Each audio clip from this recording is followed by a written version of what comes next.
वक्त कब और किस समय करवट ले ले कोई नहीं जानता। कभी कभी इस वक्त के बदलाव से इंसान की ज़िंदगी बिल्कुल उलट जाती है और उसकी पहचान ही बदल जाती है। जब उसे किसी बदली हुई ज़िंदगी की वजह मालूम पड़ती है, तब वह केवल सोचता और सोचता ही रह जाता है। तो दोस्तों, आज मैं आपको एक ऐसी ही अजीब कहानी सुनाने वाली हूँ जो किसी को भी सोचने पर मजबूर कर सकती है। कई साल पुरानी बात है। दयाराम उत्तर प्रदेश के एक छोटे से गांव में रहता था। उसके परिवार में बीवी, 2 लड़के और 1 लड़की थी। दयाराम गांव में ही साइकिल ठीक करने का काम करता था। उसके पास छोटा सा झोपड़ी नुमा घर और एक छोटा सा जमीन का टुकड़ा था। ये एक बेहद गरीब परिवार था। घर का खर्च बड़ी मुश्किल से चलता था। मुफलिसी के इस दौर में गांव के ही एक शख्स ने उससे कहा कि तुम कल पुर्जे के अच्छे कारीगर हो, शहर चले जाओ और वहां तुम्हारा काम चल निकलेगा।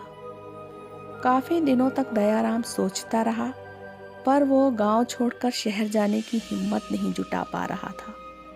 इधर खाने के भी लाले पड़ने लगे थे।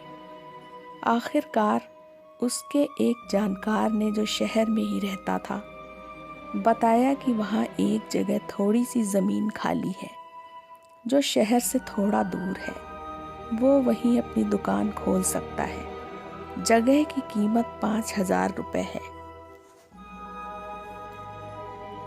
अब दयाराम ने अपनी ज़मीन 6,000 रुपये में और अपना घर 3,000 रुपये में बेच दिया और शहर आ गया। जानकार की मदद और अपनी हिम्मत से उसने किराए का एक छोटा सा मकान और साइकिल की दुकान खोल ली। इसी तरह कुछ महीने निकल गए। दयाराम का बड़ा लड़का विपिन, जो करीब 16 साल का था, काफ़ी शरारती किस्म का लड़का था। इसके अलावा बड़ी लड़की और एक छोटा लड़का जो 10 साल का था, वो पढ़ाई में काफ़ी होशियार था। दयाराम ने तीनों बच्चों को सरकारी स्कूल में दाखिल करवा दिया था, जहां बच्चों की मुफ्त पढ़ाई होती थी, साथ ही वजीफा भी मिलता था। कुछ दिन स्कूल जाने के बाद विपिन ने पढ़ाई छोड़ दी। पढ़ाई में उसका मन नहीं लगता था और गांव में भी यही हाल था। आवारा लड़कों के साथ वो इधर उधर घूमता रहता था। इधर शहर में कुछ खास आमदनी नहीं हो रही थी, बस जैसे तैसे वक्त कट रहा था। दयाराम वैसे ही परेशान रहता था। घर खर्च की चिंता, बेटे का आवारापन और अब तो बेटी के बारे में भी वो सोचने लगा था। शहर आए 2 साल से ज़्यादा हो गए थे। बस दिन वैसे ही तंगी में गुजर रहे थे। वैसे दयाराम का घर शहर में था, जहाँ घनी आबादी थी, और उसकी दुकान शहर से बाहर थी। हाँ, आसपास कारखाने आदि काफ़ी तादाद में थे, जहाँ काम करने वाले मजदूर और कर्मचारी अक्सर दयाराम के पास आकर साइकिल ठीक करवाने आते जाते रहते थे। कई बार काम करते करते उसे घर पहुंचते वक्त रात हो जाती थी। दयाराम जिस रास्ते से घर पहुंचता था, वहां एक कब्रिस्तान पड़ता था। वहां काफी बड़े बड़े पेड़ और झाड़ियां मौजूद थी।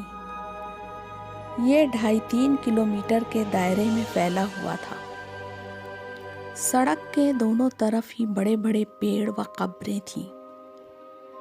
दयाराम 2 साल से इसी रास्ते से आता जाता रहता था। उसके पास अपनी पुरानी साइकिल थी, जिससे वो 8-9 किलोमीटर तक का सफ़र तय करके घर पहुंचता था। कई बार जब उसके पास कुछ पैसे बचते, तो वो बच्चों के लिए अक्सर फल वगैरह ले जाता। एक दिन उसने रास्ते में पड़ने वाली मिठाई की दुकान से आधा किलो कलाकंद लिया, जो उस दुकान की मशहूर मिठाई थी, और उसे अपनी साइकिल की पीछे वाले टोकरी में रख दिया और घर की तरफ चल पड़ा। आज भी शाम काफ़ी हो गई थी और अंधेरा भी जल्दी हो गया था। हल्की ठंड का मौसम था। सड़क पर लोगों की आवाजाही भी कम हो गई थी। ख़ास तौर पर जंगल और कब्रिस्तान वाले रास्ते से लोग कम ही निकलते थे। दयाराम अपनी ही धुन में साइकिल से पैडल पर पैर मारते हुए चलता जा रहा था। सड़क पर लगी हुई स्ट्रीट लाइट भी फ्यूज थी। एक आध लाइट ही जल रही थी। सड़क के दोनों ओर घुप अंधेरा था। साइकिल चलाते चलाते ही दयाराम ने देखा सड़क के दाहिनी तरफ कोई खड़ा है। उसने दुशाला ओढ़ रखी थी और वो दूर से एक परछाई की तरह लग रहा था। अब दयाराम सोचता है इतनी रात में ये कौन है, और जब वो उसके पास पहुंचता है तो वो आदमी उसे रुकने का इशारा करता है। साइकिल रुकने पर हाथ के इशारे से उसने लिफ्ट मांगी। दयाराम कहता है, आप पीछे बैठ जाओ, जहां कहोगे वहीं उतार दूंगा। 1-1.5 किलोमीटर चलने के बाद ही पीछे से धीमी आवाज आती है, रोक दो। दयाराम साइकिल रोक देता है। वो आदमी साइकिल से उतर जाता है। अब दयाराम जल्दी जल्दी साइकिल चलाता हुआ चल पड़ता है, पर साथ में वो ये भी सोचता जा रहा था कि आखिर वो आदमी कौन है और यहाँ कहाँ रहता है। घर आते ही उसने अपनी साइकिल दीवार के किनारे खड़ी की और उसके कैरियर से मिठाई का डिब्बा लेने के लिए हाथ बढ़ाया, लेकिन उसने देखा कि मिठाई का डिब्बा गायब था। उसे थोड़ा अजीब लगा, लेकिन फिर घर पहुंचकर उसने इसका किसी से भी जिक्र नहीं किया। दयाराम एक मेहनतकश और नेक आदमी था। उसके सरल स्वभाव के कारण कई लोग उसे पसंद करते थे। ऐसे ही वक्त कटता जा रहा था। इधर दुकान के आसपास में कुछ और फैक्ट्रियां खुल गई थीं, जिससे दयाराम का काम भी बढ़ने लगा था। अब उसे लग रहा था कि काम कुछ जमने लगा है। कुछ पैसे आने पर अब दुकान में टायर ट्यूब और छोटे मोटे कल पुर्जे भी रख लिए, जिनकी बिक्री ठीक ठाक होने लगी। देखते ही देखते दयाराम ने अपनी दुकान बढ़ा ली, क्योंकि काम अब काफ़ी अच्छा चलने लगा था और 1-1.5 साल में ही उसकी व उसके परिवार की जिंदगी भी बदलने लगी थी। वैसे दयाराम अभी भी साइकिल से ही घर आता जाता था, पर हाँ, बेटे ने ज़रूर जिद करके स्कूटर खरीदवा लिया था। कई बार दयाराम उसी मिठाई की दुकान से कलाकंद खरीदता और घर ले जाता था। वो शख्स उसे केवल 2-3 बार ही और मिला था, जो कब्रिस्तान के दरवाजे से पहले ही साइकिल से उतर जाता था और बाद में मिठाई का डिब्बा गायब मिलता था। अब दयाराम भी सोचता जा रहा था, लेकिन उसकी समझ में कुछ आ नहीं रहा था और उसने इस बारे में किसी को कुछ भी नहीं बताया, अपनी बीवी को भी नहीं। धीरे धीरे वक्त निकलता जा रहा था और दयाराम दिनों दिन तरक्की करता जा रहा था और इन 5 सालों में उसने जो कभी नहीं सोचा था, वो सब एक एक करके होता जा रहा था। उसने अपनी बेटी की शादी एक ठीक ठाक खानदान में पढ़े लिखे लड़के से कर दी थी। बेटी सुखी थी। छोटा बेटा भी पढ़ाई में अव्वल आता रहता था। पर हाँ, बड़ा बेटा विपिन अभी काम के लिए उतना संजीदा नहीं हुआ था, पर इतना था कि अब वो पिता के साथ दुकान का काम कभी कभार देखने लगा था। पर अब तो दौलत के आने से उसके शौक भी ऊंचे होते जा रहे थे। दयाराम के पास अब एक बड़ी दुकान और एक कारखाना भी था और इन 5 सालों में कब्रिस्तान के पास लिफ्ट मांगने वाला वो शख्स केवल 6 बार ही मिला था। पर लगता था दयाराम को उसका हमेशा इंतज़ार रहता था और वो अभी भी ज़्यादातर अपनी साइकिल से ही आता जाता रहता था। विपिन का आना जाना स्कूटर से ही होता था। एक बार दयाराम दुकान पहुंचता है। उस दिन उसकी तबीयत कुछ खराब लग रही थी। उसने विपिन से कहा कि आज मैं रुक जाता हूँ, तुम घर चले जाओ। साथ में उसने ये भी कहा कि वो साइकिल से घर चला जाए, क्योंकि पता नहीं उसे आज ऐसा लग रहा था कि वो शख्स आज ज़रूर मिलेगा। दयाराम ने बेटे से कहा कि उसे कब्रिस्तान के पास एक आदमी मिलेगा, जिसे पीछे साइकिल पर बैठाकर उसे कब्रिस्तान के दरवाजे से थोड़ा पहले उतार देना, लेकिन उससे बात मत करना और पीछे मुड़कर भी मत देखना। हालांकि विपिन को साइकिल से जाने में कुछ अटपटा तो जरूर लग रहा था, पर मजबूरी में उसे जाना पड़ रहा था।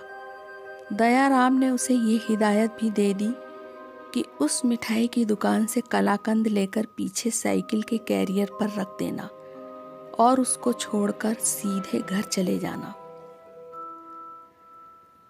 आज सड़क पर लोग बहुत कम थे। विपिन भी साइकिल से चला जा रहा था। रास्ते में उसने आधा किलो मिठाई लेकर साइकिल के कैरियर पर रख दी और चल पड़ा। इस समय रात के 9 बजने वाले थे और रास्ता अब और सुनसान होता जा रहा था। आज शायद अमावस्या की काली रात थी और हवा भी तेज चल रही थी। सड़क के दोनों ओर लगे पेड़ सरसरा रहे थे और उन पेड़ों के बीच से झांकती हुई सी धुंधली धुंधली कब्रें दिखाई दे जाती थी। विपिन अपनी ही धुन में चलता चला जा रहा था। अचानक ही उसे कुछ दूर एक साया दिखाई देता है, जो सड़क के किनारे खड़ा था। उसका चेहरा व बदन एक गहरे रंग की दुशाला से ढका हुआ था। उसने विपिन को रुकने का इशारा किया। विपिन समझ गया कि उसने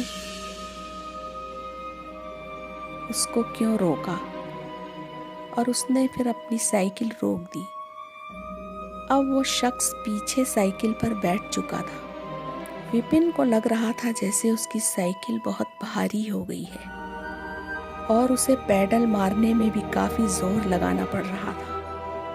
खैर, जैसे तैसे वो साइकिल को खींचता हुआ उसे कुछ दूर चलाता ले गया और उसे कुछ अजीब सा महसूस हो रहा था और उसके दिमाग में चल रहा था कि आखिर ये कौन है और कहाँ रहता है। जब पीछे से धीमी सी आवाज़ आई, रुको, तब उसने साइकिल रोक दी। शायद वो शख्स उतर चुका था। अब विपिन ने पैडल पर हल्के से पैर मारकर साइकिल आगे बढ़ा दी, पर उसका ध्यान उस साए की तरफ भी लगा था और वो साइकिल चलाते समय कनखियों से पीछे मुड़ मुड़ कर भी देखता जा रहा था। कुछ दूर जाने पर उसने पीछे मुड़कर देखा कि वो शख्स कब्रिस्तान के बड़े से टूटे हुए दरवाजे के अंदर दाखिल हो गया। अंधेरे में विपिन को कुछ ठीक से नजर नहीं आ रहा था, पर एक क्षण को उस शख्स के हाथ में किसी चीज की चमक विपिन को दिखाई दे जाती है। उसे लगा कि शायद उसने हाथ में कोई जड़ाऊ कड़ा पहन रखा था। विपिन का खुराफाती दिमाग कुछ और ही सोचने लगा और अब उसने सोचा कि चलो आज देखा जाए कि वो कौन है और कहाँ रहता है। शायद कोई चोर डाकू है जो कीमती सामान इस पुराने जर्जर उजड़े हुए कब्रिस्तान में छुपाता है। उसे लगा कि कुछ माल अगर उसके हाथ लग जाए तो क्या ही अच्छा हो। अब विपिन पर डर नहीं, लालच सवार हो चुका था। उसने साइकिल को वापस मोड़ दिया और साइकिल को वहीं कब्रिस्तान की टूटी दीवार के किनारे खड़ी कर दी। कब्रिस्तान के खुले दरवाजे से वो अंदर दाखिल हो गया। बाहर जितना सन्नाटा व अंधेरा था, उससे कहीं ज्यादा अंधेरा कब्रिस्तान के अंदर था। अजीब सी सरसराहट और कुछ हल्की हल्की आवाजें भी आ रही थी। किसी जानवर की आवाजें लग रही थी। कई कब्रों व झाड़ियों को पार करता हुआ और उस शख्स को ढूंढता हुआ विपिन बहुत अंदर आ चुका था। अचानक ही अंधेरे में विपिन को कुछ चमकता हुआ सा दिखाई देता है, जो एक बड़ी सी कब्र के पास से नजर आ रहा था। वो धीरे धीरे कदम बढ़ाता हुआ आगे बढ़ता जाता है। पास जाने पर उस चमकती हुई चीज की तरफ बढ़ जाता है। उस कब्र के ऊपर एक जड़ाऊ कड़ा रखा हुआ था। अंधेरे में भी उसकी चमक बरकरार थी। विपिन ने हाथ बढ़ाकर कड़े को उठाने की कोशिश की। तभी उसकी नजर सामने झाड़ियों में पड़ी और उसकी जोर से एक चीख निकल गई। उसने देखा कि सामने ही एक डरावने चेहरे वाला कोई शख्स पेड़ के पीछे से झांक रहा है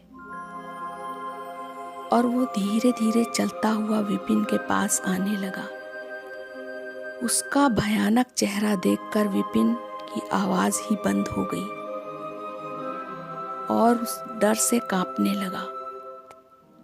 अब उसे लग रहा था कि इन कब्रों से भी दफन लोग उसकी तरफ अपने भयानक चेहरों के साथ बढ़ते चले आ रहे हैं।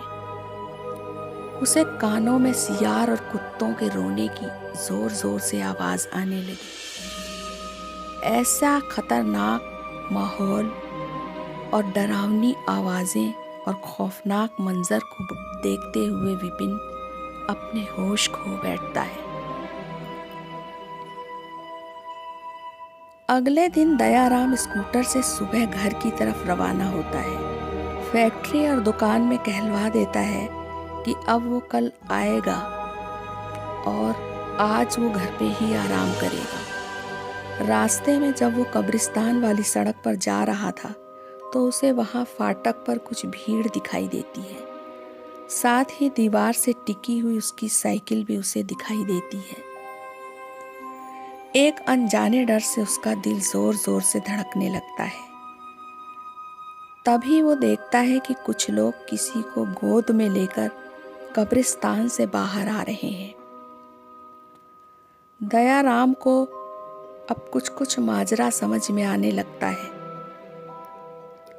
विपिन को बेहोशी की हालत में अस्पताल ले जाया जाता है और वो कई दिन तक होश में नहीं आ पाता। कुछ दिन बाद ही डॉक्टर बताते हैं कि उसकी दिमागी हालत बिगड़ चुकी है। होश में तो वो आ जाता है पर वो किसी को पहचान नहीं पाता। बस कभी कभी जोर से हंसने या रोने लगता था या चीख मारकर डरने लगता था। उसकी हालत बहुत बुरी हो चुकी थी। डॉक्टरों के अनुसार उसे मानसिक रोग के अस्पताल में दाखिल करवा दिया गया और ये कहा गया कि अब वक्त का इंतजार करो, शायद वक्त के साथ ही ये दुआओं से और समय से ये ठीक हो जाए। तो इस वाकये को बीते हुए कई साल हो गए हैं। विपिन की हालत में अभी बहुत ज्यादा सुधार नहीं हुआ है। बस अब उसने चीखना चिल्लाना और रोना हंसना बंद कर दिया है। केवल चुपचाप एकटक दीवार की तरफ देखता रहता है। और इधर दयाराम अपने मन में सोचता रहता है कि काश वो शख्स उसे ना मिला होता और वो इतना अमीर और दौलतमंद ना होता। पर वक्त ने उसकी जिंदगी में बड़ी ही दर्दनाक करवट ली थी। तो दोस्तों, ये कहानी अब यहीं खत्म होती है और अगली कहानी मैं जल्द लेकर आऊंगी। आप लाइक, शेयर और सब्सक्राइब भी कीजिएगा। साथ ही कमेंट्स बॉक्स में मुझे अपनी पसंद नापसंद भी ज़रूर बताइएगा। अगली कहानी का इंतज़ार कीजिए। इसी के साथ मैं आपसे इजाज़त चाहती हूँ।